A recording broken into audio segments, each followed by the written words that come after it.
2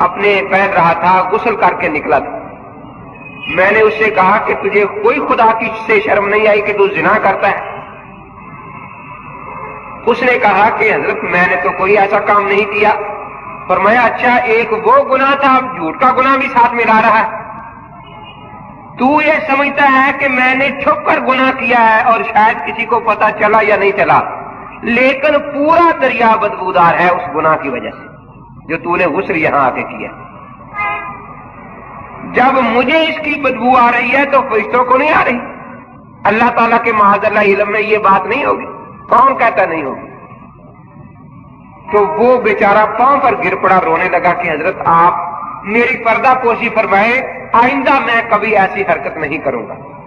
فرماتے اس کے روتے دیکھ کر مجھے اتنا ترس آیا، میں نے اللہ کے سامنے رو رو کر دعا کی کہ یا اللہ یہ کشف مجھ سے واپس لے لیا جائے، اس کا مجھے کوئی فائدہ نہیں سوائے اس کے کہ میں تیرے بندوں سے بدظن ہوتا رہوں کہ یہ اس گناہ والا ہے، یہ اس گناہ والا ہے، اور اس سے مجھے اور کوئی فائدہ نہیں ہوگا۔ تو فرمایا اس وقت جب میری یہ حالت تھی تو میں کہہ ہی نہیں سکتا تھا کہ پانی پاک ہے۔ حدیث پاک میں بھی یہی آتا ہے، ہاں حضرت صلی اللہ علیہ وسلم فرماتے ہیں کہ جب انسان وضو کرتا ہے، ہاتھ دھوتا ہے، ہاتھ کے صغیرہ گناہ جھڑ جاتے ہیں۔ کلی کرتا ہے، زبان کے صغیرہ گناہ علماء لکھتے ہیں جھڑ جاتے ہیں، کیونکہ حدیث میں تو گناہ کا لفظ ہے نا۔ علماء یہ لکھتے ہیں کہ یہاں گناہ سے صغیرہ گناہ مراد ہے، کیونکہ جس طرح بیماریاں دو قسم کی ہوتی ہیں، ایک بڑی اور ایک معمولی، اس طرح گناہ دو قسم کے ہوتے ہیں۔ اب معمولی بیماری جو ہوتی ہے وہ صرف غذا تبدیل کر لینے سے بھی ٹھیک ہو جاتی ہے، ذرا گرمی محسوس ہوئی ٹھنڈی چیز پی لی، سردی محسوس ہوئی گرم چیز کھا لی۔ اور جو بڑی بیماری ہوتی ہے یہ دوا کے بغیر اس کو آرام نہیں آتا، اس لیے جو چھوٹا گناہ ہوتا ہے وہ غذا تبدیل کر لینے سے، نیکی کرنے سے اللہ تعالیٰ اس کو معاف فرما دیتا، اور بڑے گناہ کے لیے انسان کو توبہ کرنی پڑتی ہے اللہ کے سامنے۔ تو فرمایا اس کے بعد جب یہ کشف ختم ہو گیا تو اب دوسری حدیثیں بھی موجود تھیں کہ حضرت نے وضو فرمانے کے بعد اپنا مبارک جسم جو ہے رومال اور تولیے سے صاف فرما لیا۔ اب اگر یہ پانی ناپاک ہوتا تو وہ کپڑا ناپاک ہو جانا چاہیے تھا، لیکن حضرت نے اس کی ناپاکی کا حکم نہیں دیا، اس لیے اب وہ کشف بھی مجھ میں نہیں رہا۔ اب میں یہی کہتا ہوں وہ پاک تو ہے لیکن دوبارہ اس سے پاکی حاصل نہیں کی جا سکتی۔ تو اللہ تعالیٰ اپنے بندوں کو اس قسم کے کشف بھی عطا فرما دیتے ہیں۔ مولانا داؤد غزنوی جو جماعت اہل حدیث کے بہت بڑے آدمی گزرے ہیں، ان کی سیرت میں لکھا ہے کہ مولوی محمد اسحاق صاحب آئے، ان کے مدرسے کے شیخ الحدیث تھے وہ اور صدر مدرس تھے۔ انہوں نے آ کر کہا کہ حضرت مولانا حمد علی صاحب رحمت اللہ تعالی علیہ اس وقت حیات تھے حضرت بھی، یہ بھی اب ایسی باتیں کرنے لگے ہیں جیسے بیتی لوگ کیا کرتے تھے۔ یہ بھی کہتے ہیں کہ میں قبر کے پاس سے گزروں تو بتا سکتا ہوں کہ یہ قبر جنت کے باغوں میں سے ایک باغ ہے یا دوزخ کے گڑھوں میں سے ایک گڑھا ہے۔ تو مولانا داؤد غزنوی انہوں نے کہا کہ مولوی اسحاق صاحب، اگر اللہ تعالیٰ نے مولانا حمد علی صاحب رحمت اللہ علیہ اس وقت تو حیات تھے، ان کو اس نعمت سے نواز دیا ہے تو تو کیوں خام کا اعتراض کر رہا ہے؟ کیا اللہ تبارک و تعالیٰ کسی کو یہ نعمت نہیں دے سکتے؟ مشکاہ شریف میں حدیث موجود ہے کہ حضرت کے ایک صحابی تھے، وہ کسی جگہ انہوں نے خیمہ لگایا، اوپر سے بالکل صاف زمین تھی، پتہ بھی نہیں تھا یہاں قبر ہے، اور انہوں نے حالت کشفی میں دیکھا کہ وہ قبر والا سورت ملک کی تلاوت کر رہا ہے۔ پھر یہ بات تو حدیث پاک میں موجود ہے، قرآن پاک سے کی آواز قبر سے سنی ہے ایک صحابی نے، اور پھر آ کر نبی اکرم صلی اللہ علیہ وسلم کی خدمت میں عرض کیا تو حضرت نے فرمایا کہ یہ سورت واقعی قبر کے عذاب سے نجات دینے والی۔ اللہ تعالیٰ اس آدمی کو قبر کے عذاب سے بچائیں گے جو اس سورت کی تلاوت پر پابندی کرے۔ تو مولانا داؤد غزنوی نے یہ کہا کہ یہ اس کے انکار کی گنجائش نہیں، اگر ہمیں اللہ تعالیٰ نے یہ بات نہیں دی اور مولانا کو یہ بات عطا فرما دی ہے تو اس میں آپ لوگ کیوں اعتراض کرتے ہیں؟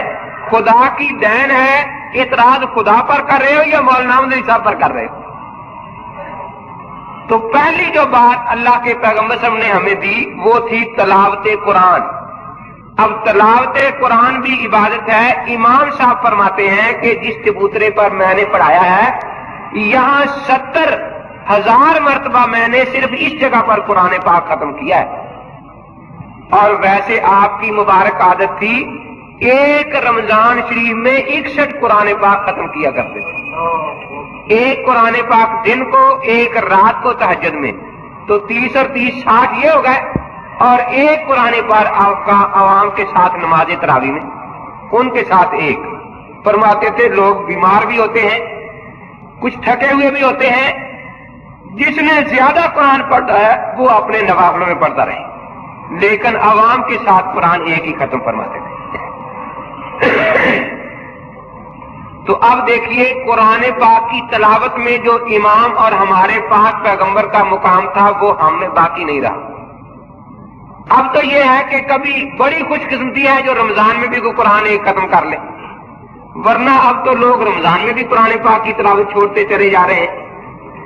تو یتلو علیہم آیات ہی اللہ کا قرآن اللہ کے نبی پاک نے دیا۔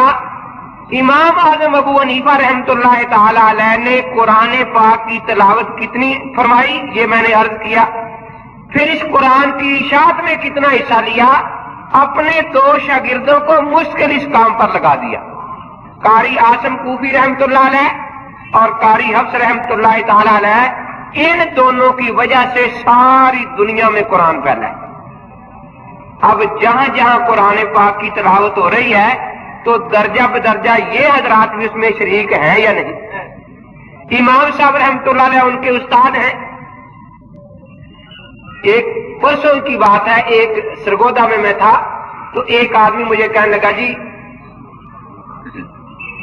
ایک غیر مقلد ماسٹر صاحب ہیں، وہ کہتے تھے کہ امام ابو حنیفہ رحمۃ اللہ علیہ کا حافظہ بڑا کمزور تھا، حافظہ بڑا کمزور تھا۔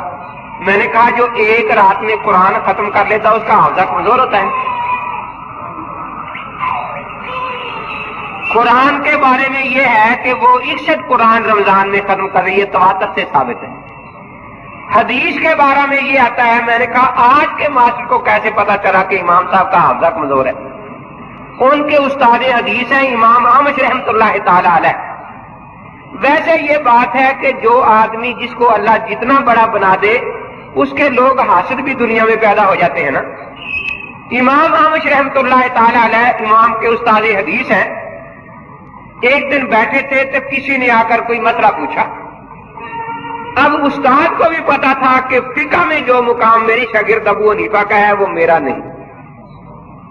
ایک دن بڑے فخر سے فرما رہے، حج سے واپس آئے، کہنے لگے ابو حنیفہ میں حج سے آیا ہوں، مکے میں نے بصرے کے فقہا سے ملاقات کی، مکہ شریف میں حج کے لیے آئے تھے، شام اور دمشق کے علماء آئے ہوئے تھے ان سے ملاقات کی، لیکن میں اس نتیجے پر پہنچا ہوں کہ ابو حنیفہ تمہارے جو شاگرد ہیں وہ وہاں کے استادوں سے زیادہ فقیہ ہیں، یہاں کے جو بچے ہیں وہ فقہ میں زیادہ آگے ہیں وہاں کے اساتذہ سے۔ تو امام احمد رحمۃ اللہ تعالی علیہ نے فرمایا کہ ابو حنیفہ اس بارے میں تم ہی جواب دو۔ انہوں نے مسئلہ بیان کیا۔ اب وہ مسئلے کی دلیل استاد کے ذہن میں نہیں آئی کہ کیا دلیل ہے، پوچھا بھی کہ کس دلیل سے کہا ہے؟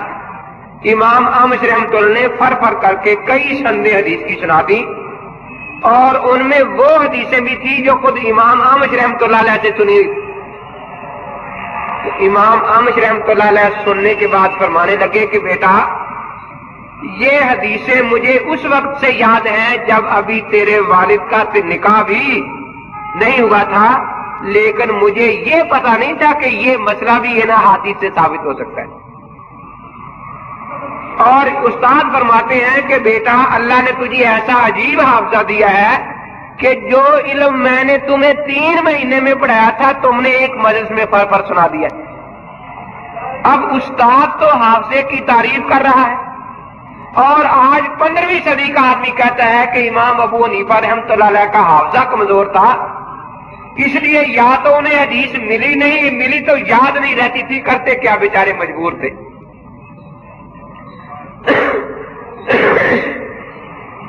جب امام صاحب رحمۃ اللہ تعالی علیہ کا چرچا پھیلا تو امام احمد جو استاد تھے ان کے پاس بھی کسی نے جا کر لگائی بجائی شروع کر دی کہ جی آپ کے شاگرد تو بہت قیاس کرتے ہیں، ہیلے کرتے ہیں۔ یہ جو قیاس کی بات پھیل گئی نا، اصل میں اس کی تھوڑی سی بنیاد تھی بھی، تھوڑی سی بنیاد ہو تو بات آگے بناتے ہیں نا لوگ بھی۔ وہ بنیاد کیا تھی؟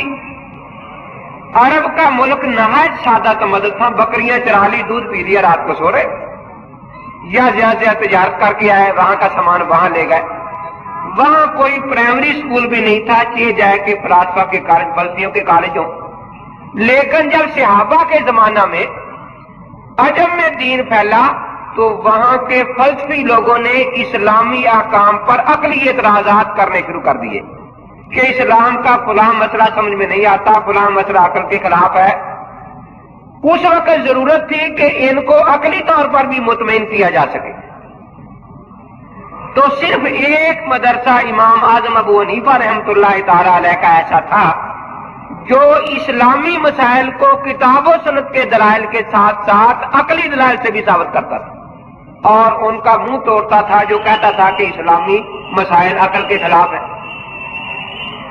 اب لوگوں نے اس بات کو اس طرح ہاتھ دین نے آگے پھیلایا کہ آدھی بات پھیلائی کہ ابو حنیفہ تو عقل سے ہی باتیں بنا لیتا ہے۔ ایک دن امام صاحب بیٹھے سبق پڑھا رہے تھے، 5-4 آدمی اکٹھے ہو کر آ گئے، جی آپ کہتے ہیں کہ امام کے پیچھے فاتحہ اور سورۃ قرآن نہیں پڑھنا چاہیے؟ نہیں پڑھنا چاہیے، جی مناظرہ کر لو۔ امام صاحب نے فرمایا کہ آپ سب مناظرہ کریں گے یا کوئی ایک آدمی کرے گا؟ ہاں جی سب کیسے کریں گے، ایک ہی کرے گا؟ فرمایا انتخاب کرے کون مناظرہ کرے گا۔ نے ایک آدمی کو آگے بٹھا دیا کہ جی یہ ہے، یہ مناظرہ کرے گا۔ فرمایا اگر یہ فتح ہو گیا تو سب کی فتح ہوگی؟ نہیں جی سب کی۔ اگر اس کو شکست ہوگی تو تم سب کی شکست ہوگی؟ اس نے کہا جی بالکل سب کی شکست ہوگی، یہ ہمارا نمائندہ جو ہے۔ امام صاحب نے پھر سب پڑھانا شروع کر دیا۔ وہ کہنے لگی حضرت ہم بیٹھے کس لیے ہیں؟ مناظرہ کرنے کے لیے۔ پر آپ مناظرہ تو ہو بھی گیا، فیصلہ بھی ہو گیا۔ کہنے لگے کب مناظرہ ہوا، کیسے فیصلہ ہوا؟ فرمایا جس طرح تم نے یہ کہا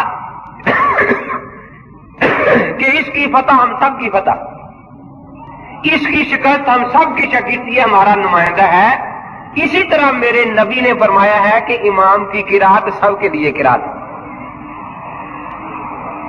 اب وہ سمجھے کہ امام ابو حنیفہ رحمۃ اللہ تعالی علیہ نے کیسے عجیب انداز میں بات سمجھا دی اور کیسے اس حدیث کی تشریح فرمائی کہ اب عقل میں بھی بات آ گئی کہ واقعتاً بات یہی ہے۔ تو اب اندازہ لگائیں امام صاحب کے سمجھانے کا طریق ہی ایسا عجیب ہوتا تھا، اس انداز سے سمجھاتے تھے۔ تو بہرحال پہلی صفت یہ ہے یتلو علیہم آیات ہی، اللہ کے نبی پاک نے تلاوت کا حکم دیا، وَيُزَكِّيهِمْ وَيُعَلِّمُهُمُ الْكِتَابَ وَالْحِكْمَةَ۔ دوسرا تھا دلوں کو صاف اور پاک کرنا، جس کو آج کل کی اصطلاح میں تصوف کہتے ہیں۔ آج نماز پڑھنے والے تو 1000 میں 10 نکل آتے ہیں، لیکن تصوف کی اہمیت والے شاید 1,00,000 میں بھی ایک نہیں نکلتا۔ حالانکہ فرائض رسالت میں یہ چیز شامل ہے کہ صرف جسم کی پاکی مقصود نہیں، دل کی پاکی بھی مقصود ہے، اور جب تک دل پاک نہ ہو اس وقت تک انسان کو صحیح پاک کہا جا سکتا نہیں۔ مولانا روم رحمۃ اللہ تعالی علیہ فرماتے ہیں، مثال دے کر سمجھاتے ہیں کہ دل اور باقی جسم کے جو اعضاء ہیں ان کی مثال ایسی ہے جیسے یہ آپ کے نال اور ٹوٹیاں ہیں۔ اگر نال کے اندر پانی پاک ہے تو جب بھی آپ ٹوٹی کھولیں گے پانی پاک نکلے گا، لیکن اگر نال کے اندر پانی گندا ہے تو آپ سارا دن ٹوٹی کو باہر صابن سے صاف کرتے رہیں، جب آپ کھولیں گے پانی گندا ہی نکلے گا، پانی صاف۔ اگر دل صاف ہے تو ہاتھ بھی نیک کام کی طرف اٹھے گا، آنکھ بھی نیکی کی طرف جائے گی، پاؤں بھی نیکی کی طرف چلے گا. اور اگر دل خراب ہے تو پھر اعضاء کی حرکتیں بھی کبھی صاف اور پاک نہیں ہو سکتی. اگر کوئی بظاہر لوگوں کو دکھانے کے لیے کرتا بھی ہے تو اس کی کوئی بنیاد نہیں ہوتی. مولانا روم رحمۃ اللہ علیہ فرماتے ہیں اس کی بنیاد بالکل ایسی ہوتی ہے جیسے گندگی کے ڈھیر پر بارش وغیرہ کے موسم میں کوئی سبزہ سا اگاتا ہے گھاس. اب بظاہر دیکھنے میں دور سے بڑا خوشنما معلوم ہوتا ہے، لیکن آپ پاؤں رکھے تو پاؤں سارا نیچے گندگی میں دھستا چلا جائے گا. فرمایا ایسا آدمی جو ظاہری طور پر تو اپنا کچھ خیال رکھتا ہے لیکن اپنے باطن کی صفائی نہیں کرتا، اس کی بالکل یہی مثال ہے جیسے کافر کی قبر کے اوپر کوئی پھولوں کی چادر چڑھا دے. اب بظاہر تو پھولوں کی چادر اوپر نظر آ رہی ہے لیکن اندر خدا کا قہر اور عذاب ہے، اس کے سوا اور کوئی چیز نہیں. اس لیے فرماتے ہیں ازبروں تانا زدی بر با یزید تانا زنی بر با یزید وز درونت ننگ میں دارد یزید، کہ تیرے ظاہر کو دیکھا جائے تو ایسا معلوم ہوتا ہے کہ با یزید سے بھی زیادہ نیک آدمی ہے یہ، لیکن تیرے باطن پر نظر ڈالے تو یزید جو ہے وہ بھی شرم سے غرق ہو جائے گا کہ یہ تو مجھ سے بھی بدتر قسم کا آدمی ہے. مولانا نے مثال دی ہے اس زمانے میں بادشاہ علم دوست ہوا کرتے تھے تو عام رواج یہ تھا، محاورہ آپ نے بھی سنا ہوگا کہ شملہ و مقدار علم حقہ و مقدار چلم. تو بڑی بڑی پگڑی باندھتے تھے جو بڑے بڑے علماء ہوتے تھے. ایک بیچارہ ان پڑھ سا آدمی تھا، اس نے سوچا کہ چلو ہم بھی بیٹھیں گے، اگر کوئی مضمون مقالہ نہ بھی پڑھا گیا تو کھانا تو اچھا مل جائے گا نا، تو ویسے شامل ہونے والوں کو بھی کچھ مل جاتی تھی سوغات. اس نے بھی ایک بڑا سا پگڑ یوں باندھ لیا سر پر اور وہ صبح اٹھا کے جا کے اگلی کرسی پر بیٹھے، بہت لوگ جائیں گے، بادشاہ کی دعوت ہے، منہ دے چل دیا. مولانا روم رحمۃ اللہ علیہ فرماتے ہیں کہ چور بیچارہ ساری رات پھرتا رہا، کہیں اس کا داؤ نہیں چلا. اس نے سوچا کہ یہ جو جا رہے ہیں مولوی صاحب آخر کوئی 20-21 گز کا کپڑا تو ہے، چلو اس کی پگڑی اتار کے بھاگ جائے، آخر یہ رات بالکل ہی خالی رہے. اس نے جناب جو یوں ہاتھ مارا اور وہ اٹھا کے بھاگا. مولوی صاحب نے پیچھے سے آواز دی، او خدا کے بندے اس کو کھول کے دیکھ لے پھر لے جانا کچھ، تجھے حلال ہے یہ، لیکن خام کا تو نے اوپر کا کھول دیکھ لیا ہے، اندر سارے چیتڑے بھرے ہوئے. اب اس نے جو چلتے بھاگتے بھاگتے مولانا روم فرماتے ہیں اس کو کھولنے لگا تو کہتے ہیں آج کا سے بھی چھوٹا ٹکڑا ایک اس کے ہاتھ میں رہ گیا، باقی سب چیتڑے بھرے ہوئے تھے. تو اس نے وہ بھی پھینک دیا. اس نے کہا کہ میں تو چور تھا، تو چوروں کا بھی باپ معلوم ہوتا ہے، مجھ کو بھی دھوکہ دے دیا تو نے. تو مولانا روم رحمۃ اللہ تعالی علیہ فرماتے ہیں کہ بالکل ہماری یہی پوزیشن ہے. باہر کا اوپر کا ایک غلاف جو ہے وہ تو اس پر کوشش کرتے ہیں کہ اسلام کے مطابق کام ہو جائے، لیکن اندر وہی کچھ بھرا ہوا ہے. تو قیامت کے دن فرمایا یہ سب کچھ کھل کے سامنے آ جائے گا. یہ اندر کی صفائی کیسے ہوتی ہے؟ اللہ والوں کے پاس بیٹھنے سے، اس کے بغیر اس کا اور کوئی طریقہ نہیں ہوتا. مولانا یہ ایک اور مثال نقل کرتے ہیں کہ کچھ لوگ تو پہلوان ہوتے ہیں نا، اور ان کی زور آزمائی کا دنیا میں چرچا ہوتا ہے. ایک بیچارے آدمی کو شوق تھا کہ بھئی فلاں پہلوان کا بڑا چرچا ہے، بڑی مشہوری ہے، بڑی شہرت ہے، تو میں بھی کچھ کام کروں. اور تھا بیچارہ بالکل کمزور تھا، تو کئی دن سوچتا رہا کہ میں کس طرح مشہور ہو سکتا ہوں. ایک دن سوچتے سوچتے اس کے ذہن میں یہ بات آئی کہ وہ جو یہ مشین سے نام وغیرہ لکھتے ہیں نا جسم میں، اس کے پاس چلتے ہیں اور شیر کی شکل بنوا لیتے ہیں دونوں بازوؤں پر، تاکہ کشتی کرنی ہی نہ پڑے، وہ شکلیں دیکھ کر ہی دوسرا گر جایا کرے ڈر کے کہ بھئی یہ تو شیر ہے اور میری شہرت بھی ہو جائے. اب وہ گیا، اس نے کہا کہ یہ آسان طریقہ ہے شہرت کا، چلو خود شیر نہیں ہے شیر کی شکل ہی بنوا لیتے ہیں. یہ گیا، اس نے کہا بھی میرے بازو پر یہاں شیر کی شکل بنا دو. اب وہ مسالہ تو اندر جسم کے اندر داخل ہوتا ہے نا سوئی کے ذریعے سے. اس نے جب یہ سوئی لگائی تو یہ شیر صاحب چیخ اٹھے. اس نے کہا کہ میں نے تصویر بنانی ہے, تو مارنے لگا ہے مجھے, کیا بنانے لگا ہے؟ اس نے کہا کہ شیر کی ٹانگ بنانے لگا. اس نے کہا اس نے کون سا دوڑ میں حصہ لینا ہے, ٹانگ رہنے دو, باقی شیر بنا دو. اس نے وہاں سے سوئی نکال لی, دوسری جگہ سوئی لگا دی. نے کہا بھی اب مجھے مارنا ہے تو ہم نے کیا بنانے لگا ہے؟ نے کہا کہ شیر کا دم بنانے لگا ہوں. نے کہا کہ اس کو دم کی کیا ضرورت ہے, ذرا شکل بنانی ہے, کیوں مجھے مارنے لگا؟ اس نے وہاں سے سوئی اکھاڑ لی. پھر تیسری جگہ اس نے اب کیا بنانے لگا ہے؟ اس نے کہا شیر کا منہ بنانے لگا ہوں. نہیں, اس نے تو گوشت کھا رہے شیر نے, ایک شکل معمولی سی بنانی ہے, تم خام کا مجھے تنگ کر رہے ہو. اب وہ جہاں بھی سوئی لگائے اور بتائے کہ اب میں شیر کا جسم بنانے لگا ہوں, یہ پیٹ بنانے لگا ہوں, وہ کہتا ہے کہ اس پیٹ میں کوئی چیز پڑنی ہے. آ کر اس نے وہ مشین رکھ دی. اس نے کہا کہ سے بہت بڑی اور پہلے طبقے کی کتابوں میں ہے, اس میں باقاعدہ سند ہے کہ ولایت کی سند کا سلسلہ ہمارا سیدنا امام اعظم ابو حنیفہ رحمۃ اللہ تعالی علیہ تک پہنچتا ہے. اب ویسے رسالہ کشاریہ چھپ تو چکا ہے, اگرچہ عام طور پر بازار میں نہیں مل رہا, لیکن اگر کسی کو رسالہ کشاریہ نہ ملے تو در مختار تو ہر دارالفتہ میں رکھی ہے, وہاں انہوں نے یہ سند نقل کی ہے در مختار میں امام صاحب رحمۃ اللہ علیہ کے حالات میں. تو تصوف کا سلسلہ جو ہے ہزاروں اولیاء اللہ امام اعظم ابو حنیفہ رحمۃ اللہ تعالی علیہ ان کے مقلدین میں ہیں. آپ کے لاہور شہر میں جتنے بھی بزرگ تشریف لائے جنہوں نے اسلام پھیلایا, حضرت سید علی اجویری المعروف داتا گنج بخش صاحب رحمۃ اللہ تعالی علیہ یہ اپنے قلم سے واقعہ لکھتے ہیں کہ میں یہاں کیوں آیا. فرمایا میں یہاں آیا نہیں, بھیجا گیا. میں دمشق میں حضرت بلال رضی اللہ تعالیٰ کے مزار پر تھا, وہاں قرآن پاک کی تلاوت اور اللہ کا ذکر کر رہا تھا. نیند آ گئی تو خواب میں نے لیٹا ہوا ہوں وہاں حرم پاک میں. اتنے میں دیکھا کہ باب بنی شہبہ کی طرف سے حضرت محمد الرسول اللہ صلی اللہ علیہ وسلم تشریف لا رہے ہیں اور ایک بوڑھا آدمی کو گود میں اٹھا کر اس کو چلنا سکھا رہے ہیں, چلاتے لا رہے ہیں. فرماتے میں اٹھا اور حضرت سے مصافحہ کیا. مصافحہ کرنے کے بعد میں نے حضرت سے پوچھا کہ حضرت یہ بوڑھے کون ہیں؟ تو حضور پاک نے فرمایا ہوا اماموں کا و امام اہل دیارے کا ابو حنیفہ, وہ تیرا بھی امام ہے اور سارے علاقے کا امام ہے جہاں جا کر تو نے اسلام پھیلانا ہے. یہ امام ابو حنیفہ رحمۃ اللہ تعالی علیہ.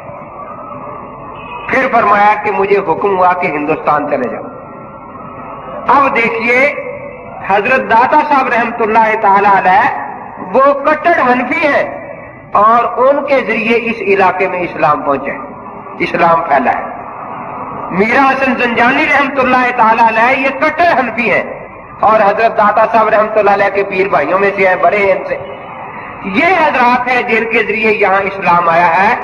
تو یہاں تو اسلام آیا ہی اللہ والوں کے ذریعے سے. وہ صوفیہ بھی تھے اور حنفی بھی تھے. اور آگے فرمایا وَيُعَلِّمُهُمُ الْكِتَابَ وَالْحِكْمَةَ کہ اللہ کے نبی کی کتاب, نبی پاک قرآن کی تعلیم بھی دیتے ہیں. اسی تعلیمات جو آپ نے سمجھایا ہے قرآن کو, اس کو سنت کہتے ہیں. امام ابو حنیفہ رحمۃ اللہ علیہ وہ پہلے شخص ہے جنہوں نے اللہ کے نبی کی حدیث کو جمع فرمایا ہے. ان کی کتاب مسند امام اعظم بروایت امام محمد رحمۃ اللہ تعالی علیہ اب بھی چھپی ہوئی دنیا میں موجود ہے.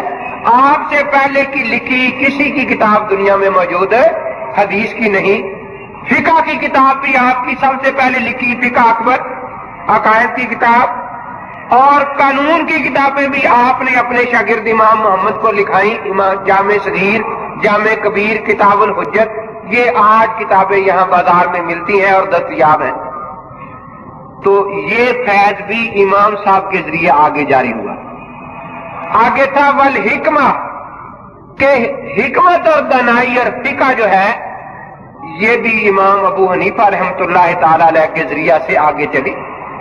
اللہ تعالیٰ نے امام ابو حنیفہ رحمۃ اللہ تعالی علیہ کو عجیب ذہن عطا فرمایا تھا. میں عرض کر رہا تھا کہ امام اعمش رحمۃ اللہ تعالی علیہ جو استاد تھے ان سے جا کر کسی نے عرض کیا کہ ابو حنیفہ عقل سے بہت باتیں بتاتے ہیں اور کچھ ہیلے بھی کرتے ہیں.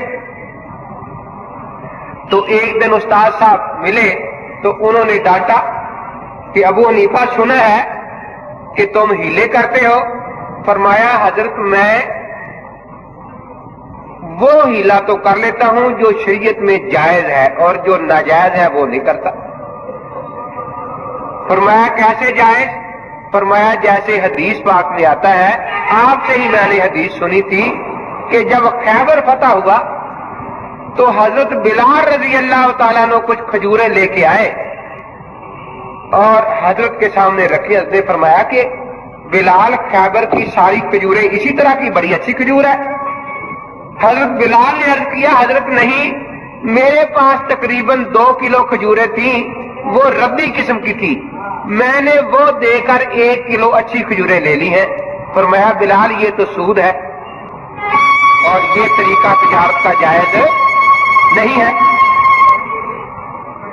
تو حضرت بلال نے عرض کیا کہ حضرت پھر اگر ان کھجوروں کو کس طرح اپنے پاس سے نکالے اچھی رہے کیا کرے؟ فرمایا اس طرح نہ کہو کہ 2 سیر کے بدلے 1 سیر دے دو، بلکہ اس 2 سیر کو پہلے بیچ دو جتنے پیسوں میں بک جائے، پھر جو پیسے ملے ان سے اچھی کھجوریں لے لو جتنی مل جائے.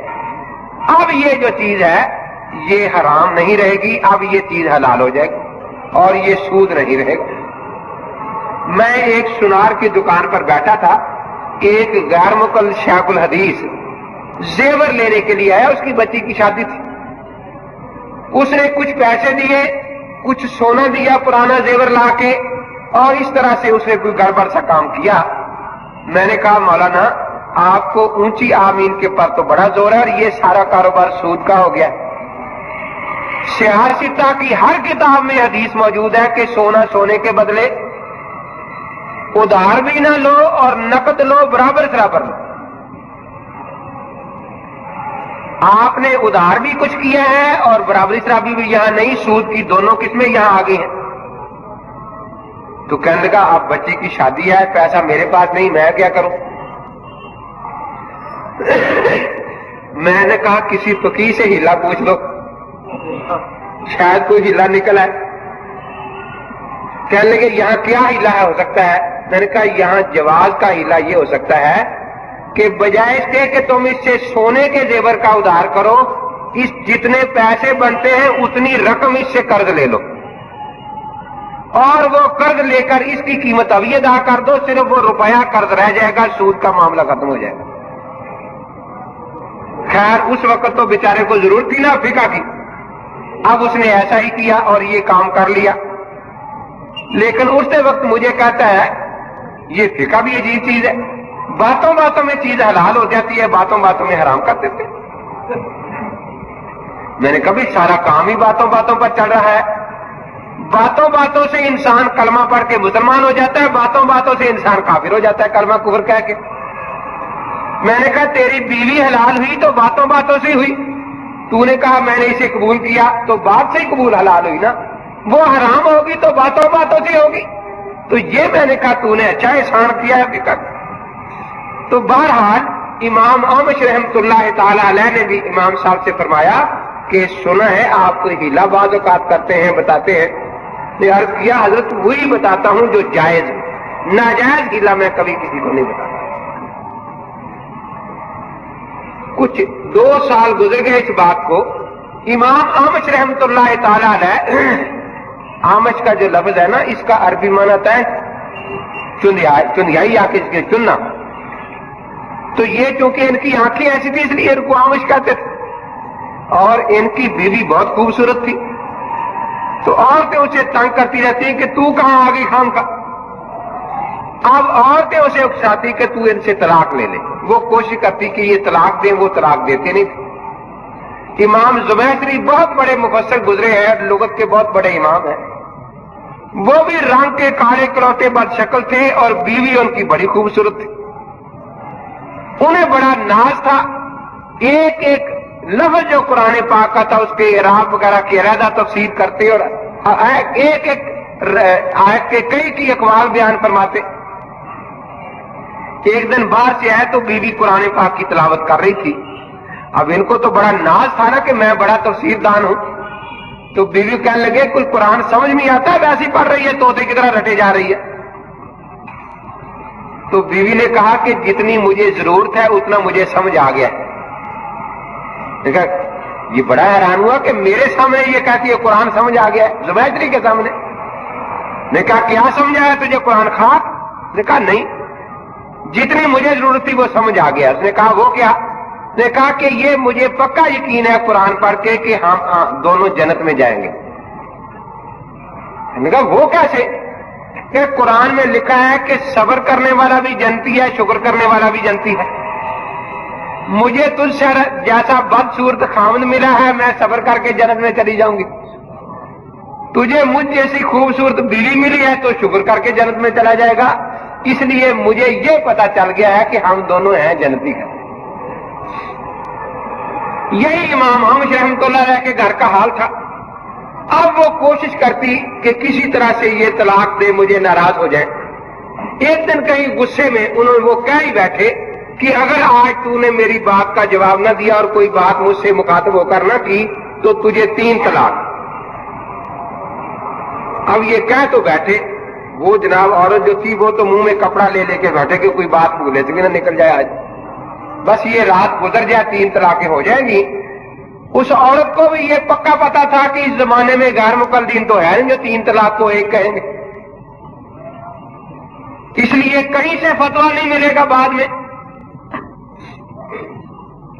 اب آدھی رات ہو گئی، امام احمد رحمۃ اللہ نے بڑی کوشش کی۔ وہ ایک کتاب میں لطیفہ پڑھا تھا کہ ایک کوئی آدمی تھا، اس کی بیوی ناراض ہوگی، بات نہیں کرتی تھی، بولتی نہیں تھی، پریشان ہو کے باہر نکل گیا، سوچتا رہا کہ کیا کروں۔ دوپہر کا سورج ہے سر پر اور آیا، جلدی سے آ کر لالٹین جلائی اور 4 پائی کے نیچے یوں کچھ دیکھنے لگا۔ تو بیوی نے دیکھا یہ کیا حرکت کر رہا ہے، تو آ کر وہ نہ رہ سکی، کہنے لگی کیا تلاش کر رہا ہے؟ کہنے بس یہی چیز تلاش کر رہا تھا جو مل گئی ہے، کہ تو کس طرح بات کرے گی اور بولے گی۔ اب امام احمد رحمۃ اللہ تعالی کوشش کر رہے ہیں، کوئی بات نہیں کرتی۔ اب اٹھے کہ بھئی چلے امام ابو حنیفہ کے پاس، شاگرد کے پاس، شاید کوئی ہیلا مل جائے۔ امام صاحب کا دروازہ آدھی رات آگے کھڑکھڑایا، امام صاحب باہر نکلے، عرض کیا حضرت استاد صاحب مجھے بلا لیتے، کیا بات ہے؟ فرمایا ابو حنیفہ مصیبت میں پھنس گیا ہوں، بیوی جا رہی ہے، کوئی ہیلا ہو کہ وہ بچ سکے، طلاق نہ واقع ہو۔ تو امام صاحب رحمۃ اللہ علیہ نے فرمایا مسکرا کے کہ حضرت ہو سکتا ہے ہیلا، اگر آپ اجازت دیں تو طلاق نہیں واقع ہوگی۔ فرمایا پھر کب کرو گے؟ وہ تو یہ رات گزر گئی، فجر طلوع ہو گئی تو طلاق واقع ہو جائے گی اور کوئی صورت باقی نہیں ہے۔ عرض کیا کہ حضرت آپ تشریف لے چلے، میں کچھ سوچتا ہوں انشاءاللہ۔ کہ بھئی جلدی کرنا، انہوں نے کہا حضرت بالکل آپ یقین رکھیں انشاءاللہ طلاق واقع نہیں ہوگی۔ امام احمد رحمۃ اللہ علیہ چلے گئے، بیٹھے ہیں۔ امام ابو حنیفہ رحمۃ اللہ علیہ تھوڑی دیر کے بعد کوئی 2 گھنٹے گزرے، اٹھے، اس محلے میں تشریف لے گئے، مؤذن کو جگایا جا کے بھئی جلدی سے اذان کہہ دو۔ دیکھا جی وقت ہی نہیں ہوا، اس نے کہا میں جو کہہ رہا ہوں کہ اذان کہہ دو۔ اب وہ جناب اس نے کھڑے ہو کے اذان کہنی شروع کر دی۔ جب اذان ختم ہو گئی تو بیوی نے کہا کہ اب تو تجھ سے جان چھوٹی نا، روز شور مچاتا تھا۔ امام ابو حنیفہ رحمۃ اللہ علیہ فوراً امام احمد کے دروازے پر پہنچے، دروازہ کھٹکھٹایا۔ وہ اتنے صدمے میں تھے انہیں یہ بھی ہوش نہیں تھا کہ دیکھے وہ پھٹ چکی ہے یا نہیں۔ باہر جب تشریف لائے پوچھا کہ سناؤ کوئی بات، اس نے کوئی جواب کسی بات کا دیا ہے یا نہیں؟ کہ خاک کہتے جواب دینا تھا، اذان کے بعد جواب دیا کہ وہ تو نہیں پھٹی، بات تو ہو گئی، طلاق تو واقعہ نہیں ہوئی۔ امام صاحب رحمۃ اللہ جلدی سے گیا اور مؤذن کو کہا بھی اٹھ کے 3 مرتبہ اعلان کر دو کہ غلطی سے اذان پہلے دی گئی ہے، ابھی کو پھٹنے میں 2 گھنٹے باقی ہیں۔ جب مؤذن نے یہ بات کہی، اعلان کیا، تو امام احمد رحمۃ اللہ علیہ کی بیوی کہنے لگی کہ اوہو یہ تو ابو حنیفہ کا ہیلا معلوم ہوتا ہے۔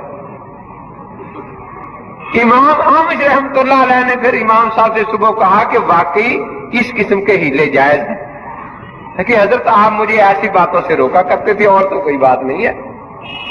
تو امام اعمش رحمۃ اللہ تعالی علیہ استاد ہیں، اسی طرح امام حماد رحمۃ اللہ علیہ استاد ہیں امام ابو حنیفہ رحمۃ اللہ تعالی علیہ کے. اب انہیں پتا ہے نا کہ امام صاحب کا حافظہ قوی ہے یا نہیں. امام حماد رحمۃ اللہ علیہ کا طریقہ کار یہ تھا کہ جو بچہ زیادہ سبق یاد کرتا اس کو پہلی صف میں اپنے سامنے بٹھاتے تھے.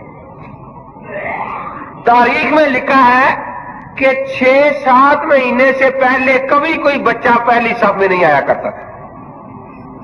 امام ابو حنیفہ رحمۃ اللہ تعالی علیہ یہ فرماتے ہیں کہ میں تو کاروبار کرتا تھا تجارت کا. ایک عورت آئی، اس نے آ کر مسئلہ پوچھا کہ طلاق دینے کا صحیح طریقہ کیا ہے، سنت طریقہ. امام صاحب فرماتے ہیں اس وقت مجھے یہ طریقہ یاد نہیں تھا. میں بڑا شرمسار ہوا کہ اس عورت نے مسئلہ پوچھا اور میں نے دین کے علم کی طرف اتنی توجہ نہیں کی کہ مجھے مسئلہ آتا.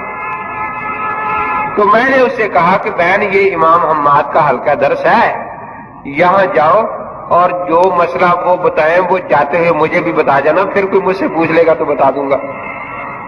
کہ وہ عورت چلی گئی مسئلہ پوچھنے، اور میں بڑا شرمسار تھا کہ دیکھو نکاح طلاق کے مسئلے جو ہر گھر میں ضروری ہوتے ہیں مجھے وہ بھی نہیں آتے.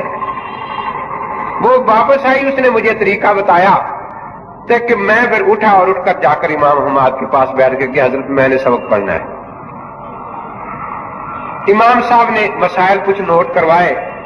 اگلے دن سبق سنا تو مجھے سارے یاد تھے. دوسرے دن ہی سامنے بٹھا لیا پہلی صاحب.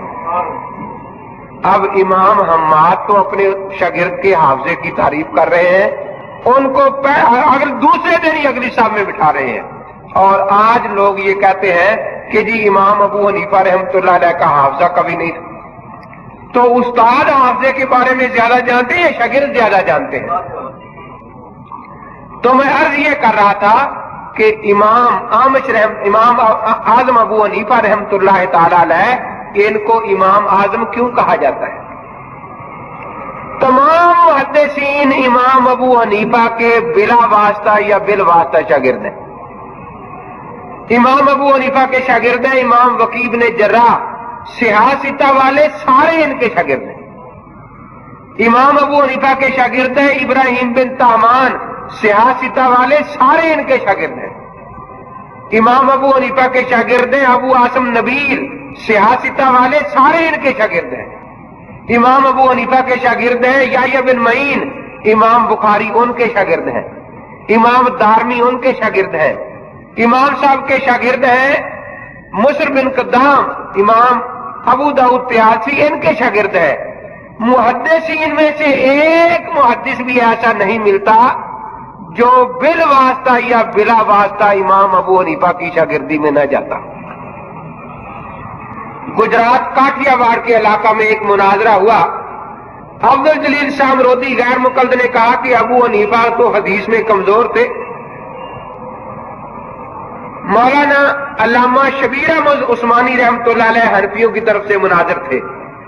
انہوں نے اعلان کیا کہ دنیا میں صرف ایک محدث کا نام نکال دو، صرف ایک محدث جو بالواسطہ یا بلا واسطہ امام کے شاگردوں میں نہ آتا ہو. اس کی سند حدیث میں دکھاؤں گا کہ آ کر امام تک پہنچ رہی ہے. صرف ایک محدث. 3 دن کی مہلت رہی. 3 دن علامہ عثمانی وہاں بیٹھے رہے کہ سارے شیخ الحدیث اپنے اکٹھے کر لو اور ایک محدث صرف ایسا نکال دو جو بالواسطہ یا بلا واسطہ ابو حنیفہ کی شاگردی میں نہ آتا ہو. مجدد الثانی رحمۃ نے ویسے نہیں فرمایا، وہ فرماتے ہیں ہما شیران جہاں بستا سلسلان. دنیا کے بڑے بڑے شیر جو ہیں وہ سب اسی ابو حنیفہ کی تقلید کی زنجیر میں بندھے ہوئے ہیں. روبا کے چشانت کے بکثرت یہ سلسلہ رہا، لومڑی 100 دور لگائے لیکن اس زنجیر کو توڑ سکتی نہیں. اب یہ ان کے بس کی بات نہیں ہے فرمایا. محدثین کا یہ حال ہے. اولیاء اللہ کی آپ شجرے دیکھیں، وہ آ کر معروف کرفی رحمۃ اللہ علیہ، داؤد طائی رحمۃ اللہ علیہ، باعث بستامی رحمۃ اللہ تعالی علیہ، یہاں تک پہنچ رہے ہیں، اور یہ سارے امام صاحب رحمۃ اللہ علیہ کے فیض یافتگان میں سے ہیں۔ تمام اولیاء اللہ بھی آپ کے وہاں سلسلہ میں بنے ہوئے ہیں۔ اور فقہا کو دیکھیں، جتنے قانون دان ہیں ایک قانون دان کا نام نہیں۔ امام احمد بن حنبل رحمۃ اللہ علیہ مسائل پڑھا رہے ہیں، قانونی مسائل، تو کسی نے پوچھ لیا کہ حضرت آپ بڑے باریک مسائل آج بیان فرما رہے ہیں، کہاں سے لیے ہیں؟ فرمایا قاضی ابو یوسف کی کتاب سے پڑھے ہیں، اور قاضی ابو یوسف شاگرد ہیں امام محمد رحمۃ اللہ علیہ۔ امام شافعی رحمۃ اللہ علیہ مسائل بیان فرما رہے ہیں، اور کسی نے پوچھا کہ حضرت کہاں سے لیے ہیں؟ فرمایا امام محمد رحمۃ اللہ علیہ کی کتابوں سے، امام ابو حنیفہ کی کتابوں سے۔ امام مالک رحمۃ اللہ علیہ فتوے دے رہے ہیں، اور مصر کے سب سے بڑے شیخ الحدیث امام لیث بن بعد ساتھ بیٹھے مسئلے سن رہے ہیں۔ مجلس برخاست ہو گئی تو لیث بن سعد نے لفظ کیا کہے؟ کہا امام مالک آپ مدینہ میں بیٹھے کوفہ کی فقہ کے مسئلے سنا رہے تھے، ابو حنیفہ کی فقہ کے۔ تو امام مالک نے فرمایا لیث مجھے 60,000 مسئلہ ابو حنیفہ کا ملا ہے، کاج سارے مل جائیں۔ علم اسی کے پاس ہے، اور خدا نے اس پر علم کے دروازے کھول دیے۔ تو مدینے میں بیٹھے امام اس کے فقہ پر فتوے دے رہے ہیں۔ یہ ایک دو سوال بھی ہے۔ حدیث پاک میں ہے کہ نبی صلی اللہ علیہ وسلم نے یہودیوں کو رجم کیا، جبکہ امام فرماتے ہیں کہ یہودی مرد عورت کو رجم نہ کیا جائے، یہ حدیث کی مخالفت نہیں ہے۔ ایک مسلم یہ لکھا ہے اس نے، ان میں ایک فرقہ جماعت المسلمین بھی ہے نا۔ بات یہی ہے کہ کوئی بڑی سے بڑی اچھی بات بھی اس کو جب آدھا بیان کیا جائے گا تو لوگ دھوکے میں مبتلا ہو جائیں گے۔ صحیح حدیث پاک میں آتا ہے کہ رجم کرنے کے لیے محسن ہونا شرط ہے، محسنین، قرآن میں محسنین غیر مسافحین۔ حدیث پاک میں لفظ محسن کی تشریح یہ آئی ہے کہ مسلمان بھی ہو، اس لیے کافر پر زنا کی حد جاری نہیں ہوتی۔ امام ابو حنیفہ یہی قرآن کی آیت اور حدیث پیش کر رہے ہیں۔ راہ یہ کہ جس حدیث میں یہ آیا ہے کہ حضرت نے یہودی مرد عورت پر حد جاری کی، وہ کیوں پر کی؟ اللہ کے نبی کو بھی قرآن آتا تھا یا نہیں آتا تھا؟ تو وہ واقعہ پورا بیان نہیں کرتے۔ انہوں نے آ کر یہ کہا تھا کہ تورات کی حد ہم پر جاری کرو، جو تورات میں ہمارے بارے میں سزا ہے۔ ہم کسی اپنے افسر کے پاس نہیں جا رہے، آپ کے پاس آئے ہیں۔ انہیں یہ خطرہ تھا کہ تورات میں رجم کی حد ہے، جب ہم اپنے کسی مولوی عالم کے پاس جائیں گے جو تورات جانتا ہے تو وہ ہمیں رجم کرے گا۔ یہ نبی امی ہے، تورات پڑھے ہوئے نہیں، ان کے سامنے ہم جھوٹ بول دیں گے کہ ہماری تورات میں رجم کی حد نہیں، اس لیے جو ہماری ہے وہ یہی ہے، 4 جوتے لگا دیے اور وہاں سے ہم یہ جان چھڑا کے آ جائیں گے۔ جبریل امین تشریف لائے، انہوں نے فرمایا کہ تورات میں رجم کی حد ہے۔ انہوں نے انکار کیا، تورات منگوائی گئی تو ان کے مولوی نے وہاں ہاتھ رکھ لیا جہاں رجم کا ذکر تھا۔ اب انہیں پتا تھا کہ حضرت تو امی ہے۔ جبریل امین نے کہا کہ اسے کہو یہ ہاتھ اٹھا کے نیچے سے پڑھے کیا لکھا ہے۔ وہاں رجم کی حد تھی، تو اب یہ ان کا یہ اپنا مطالبہ تھا کہ ہم پر تورات کی حد جاری کی جائے۔ اس طرح اگر کوئی ابو حنیفہ یا ہمارے پاس بھی آج آ جائے یہودی کہ ہم پر تورات کی جو حد ہے وہ جاری کی جائے، تو بالکل ابو حنیفہ بھی اجازت دیتے ہیں کہ ان پر رجم کرو، لیکن اب وہ تورات کے مطابق رجم ہوگا۔ اسلامی شروط جو حد کی شرائط ہے، احسان وہ چونکہ کافر میں موجود نہیں ہے، اس لیے وہ اسلامی قانون کی حد نہیں ہوگی، ان کے مطالعے کے مطابق حد جاری کی جائے گی۔ اس کو آج بھی حنفی جائز کہتے ہیں۔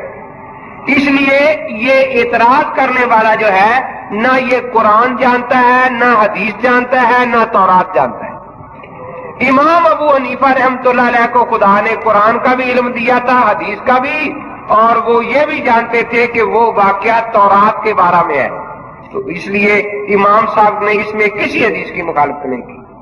آج بھی کوئی یہودی آ جائے ہماری عدالت میں اور وہ یہ کہہ دے کہ تورات کی حد ہم پر جاری کرو، فقہ حنفی اس پر تورات کی حد جاری کر دے گی، لیکن اگر وہ کہے کہ اسلامی حد ہم پر جاری کرو تو اسلامی حد میں رجم میں احسان شرط ہے، اور احسان کی تفسیر یہ ہے من اشرک باللہ فلیس بمحسن، حدیث میں آئے۔ اس لیے امام ابو حنیفہ رحمۃ اللہ علیہ فرماتے ہیں کہ وہاں اس پر یہ رجم اس اسلام کی حد کی حیثیت سے جاری نہیں ہوگا۔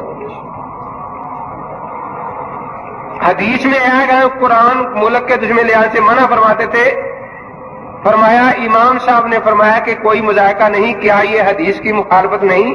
عابد حنیف، دیکھو بات یہاں بھی وہی ہے، نہ ابو حنیفہ کا مسئلہ پورا لکھا گیا ہے اور نہ امام صاحب کی بات پوری سمجھائی گئی ہے۔ امام ابو حنیفہ رحمۃ اللہ تعالی علیہ فرماتے ہیں کہ قرآن پاک کا احترام مسلمان پر لازم ہے۔ اگر کوئی چھوٹا سا لشکر کافروں کے علاقہ میں جائے تو قرآن پاک ساتھ لے کر نہ جائے، کیونکہ ظاہر یہ ہے دنیاوی اعتبار سے کہ کافر غالب آ جائیں گے اور قرآن پاک کو سنبھالنے والا کوئی مسلمان زندہ نہ رہے تو وہ قرآن پاک کی بے حرمتی کریں گے، گناہ ہوگا۔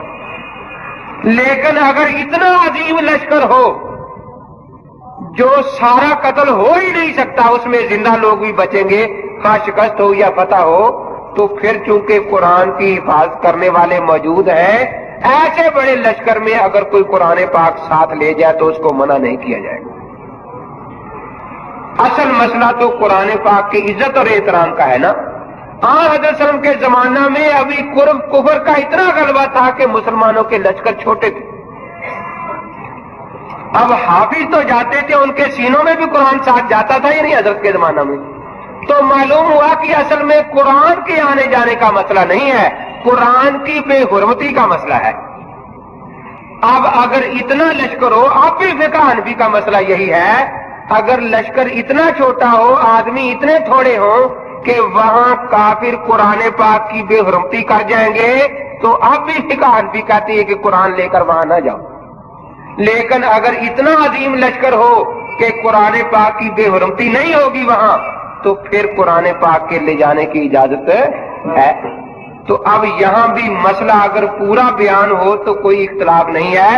ہاں وہ مولانا روم رحمۃ اللہ تعالی علیہ فرماتے ہیں نا کہ ایک استاد تھا، اس کا جو شاگرد تھا وہ بیچارہ بہنگا تھا۔ بہنگا جانتے ہیں جس کو ایک کے دو نظر آتے ہیں۔ تو استاد نے کہا کہ بیٹا وہ بوتل ذرا اٹھا لو دوائی والی۔ وہ گیا تو استاد کو نہیں پتا تھا میرا شاگرد مہنگا ہے، اس نے کہا جی وہاں تو دو بوتلیں رکھی ہیں۔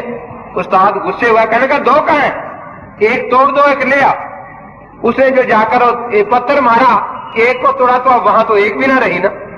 اب وہ روتا ہوا واپس آیا، جی میں نے ایک توڑی تھی، پتہ نہیں دوسری کیسے ٹوٹ گئی ہے۔ استاد کو پتا چلا کہ یہ بہنگا ہے، اسی طرح یہ بیچارے غیر مقلد بہنگے ہیں۔ ہم بھی یہی کہتے ہیں کہ خدا ان کی نظر ٹھیک کر دے تو ان کو قرآن اور حدیث دو چیزیں نظر نہیں آئیں گی، ایک ہی نظر آئے گی۔ جیسی شاہ ولی اللہ رحمۃ اللہ علیہ کو ایک نظر آتی تھی، علامہ عینی کو ایک نظر آتی تھی، تو یہ اعتراضات بہنگے پن کی وجہ سے، اگر یہ بہنگا پن ختم ہو جائے تو یہ اعتراضات بھی ختم ہو جائیں گے۔ غیر مقلدین دعا با صلات کو ناجائز کہتے ہیں اور بدعت کہتے ہیں، اس پر روشنی ڈالیں۔ کینچی امر صد لاہور کے غیر مقلدین اتحاد المسلمین والے دعا کو بدعت کہتے ہیں۔ تو خود یہ جو اعتراض کرنے والے ہیں نا کہ ان کو اپنی کتابوں کا بھی مطالعہ نہیں، دوسری کتابوں کا کیا ہوتا۔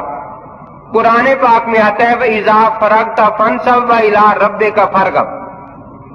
حضرت عبداللہ بن عباس رضی اللہ تعالی عنہما اس آیت کی تفسیر بیان فرماتے ہیں، هو الدعاء بعد صلاۃ المکتوبہ، کہ فرض نماز پڑھنے کے بعد دعا کرنے کا اللہ تعالیٰ نے حکم دیا ہے کہ جب فرض نماز سے فارغ ہو جاؤ تو خدا کی طرف رغبت سے دعا کرو۔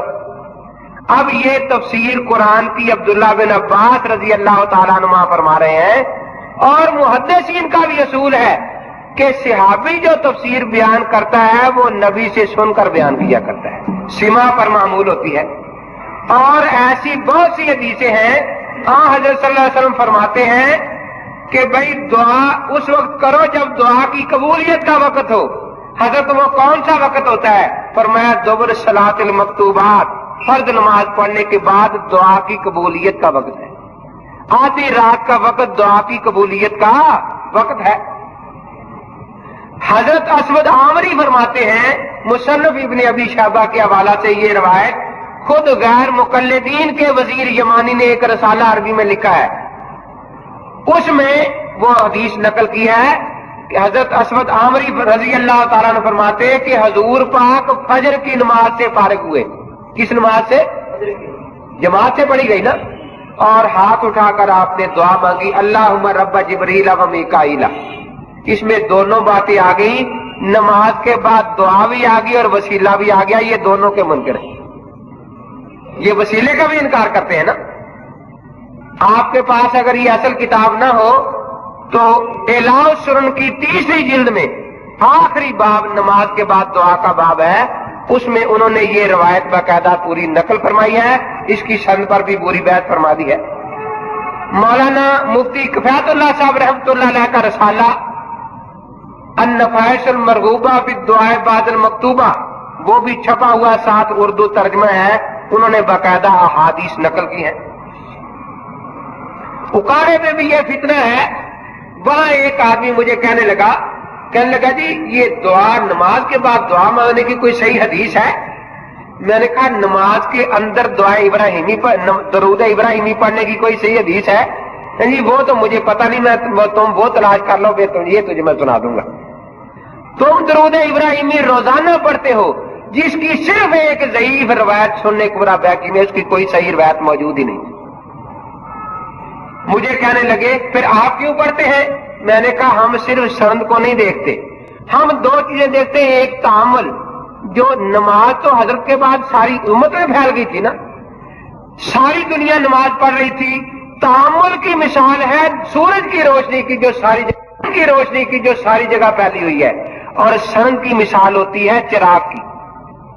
فقہاء نے مدار مسائل کا تعامل پر رکھا ہے, صرف چراغ پر نہیں رکھا.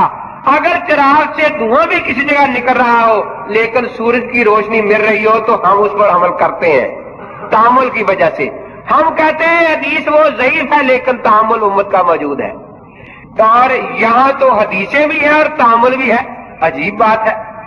کہنے لگا جی جو حدیث قرآن کے خلاف ہو. میں نے کہا یہ کس آیت کے خلاف ہے بھائی دعا کرنا؟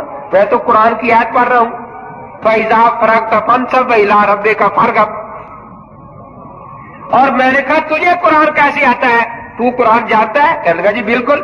میں نے کہا پھر تو ہی مجھے سمجھا دے. قرآن میں آتا ہے یا ایھا الذین آمنوا صلوا علیہ وسلموا تسلیما. اب صلو درود پڑھنے کا حکم پہلے ہے اور سلام کا بعد میں ہے نا. کہنے لگا میں بھی ایسے پڑھتا ہوں. میں نے کہا سناؤ ذرا. اللہم صلی علی سیدنا مولانا محمد وعلی آلہ سیدنا مولانا محمد وبارک وسلم. میں نے کہا ٹھیک ہے. میں نے کہا نماز میں کیوں اس کے الٹ کرتا ہے؟ سلام پہلے ہے درود بعد میں ہے. وہاں نماز میں السلام علیکم ایھا النبی پہلے آ رہا ہے تحیات میں اور درود بعد میں ہے. تو نماز میں کیوں قرآن کی مخالفت کرتا ہے؟ اب بڑا پریشان ہوگا. میں نے کہا تجھے خاک قرآن آتا ہے؟ تجھے تو کوئی اتنا ہی پوچھ لے تو شاید تحیات بعد میں کر دے گا جا کے آج کے بعد. تجھے تو کر دینا چاہیے نا. ساری امت کا عمل تبدیل کر دے گا تو مطلب یہ ہے کہ نماز کے بعد دعا مانگنا ان کا فتاوی ثنائیہ غیر مقلدین کا مولوی ثناء الحق, ان کا فتاوی نظیریہ. انہوں نے باقاعدہ 2 حدیثیں لکھی ہیں اسود عامری والی بھی اور ایک اور روایت کہ ان دونوں حدیثوں سے نماز کے بعد دعا کرنا ثابت ہے. اس لیے جو لوگ نماز کے بعد دعا کا انکار کرتے ہیں اور اپنے آپ کو اہل حدیث کہتے ہیں ان کا علم حدیث کمزور ہے کہ انہیں یہ حدیثیں نہیں ملی. تو ان کے علماء کی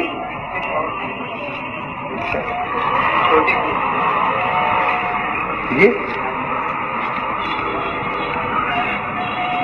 غیر مومن کو علماء حدیثیں پر وہ ثابت کرتے ہیں کہ تراویح 8 ہی رکعت ہے اور تہجد کی اذان حدیث سے یہ ثابت کرے. بھئی دیکھیے سرے سے تراویح کا لفظ ہی کسی حدیث میں موجود نہیں ہے. سرے سے تراویح کا لفظ ہی موجود نہیں ہے. وہ جو حدیثیں پڑھتے ہیں وہ تہجد کی ہیں, ان میں رمضان غیر رمضان کا لفظ ہے. اور سارا سال جو نماز پڑھی جاتی ہے وہ تہجد کی ہوتی ہے۔ وہ کہتے ہیں تہجد رمضان میں نہیں ہوتی، ان کی یہ بات قرآن کے حدیث کے خلاف ہے۔ قرآن میں حکم ہے یا ایھا المزمل قم اللیل الا قلیلا نصفہ، یہ تہجد پڑھنے کا حکم ہے نا۔ اب کوئی غیر مقلد قرآن سے آیت نکال دے کہ رمضان میں منع کر دیا تعالیٰ نے کہ اب رمضان میں تہجد نہ پڑھنا، فتہجد بہ نافلۃ لک، یہ قرآن کی آیت ہے۔ اللہ کے نبی پر تہجد کو لازم قرار دیا جا رہا ہے، تہجد کو کسی آیت میں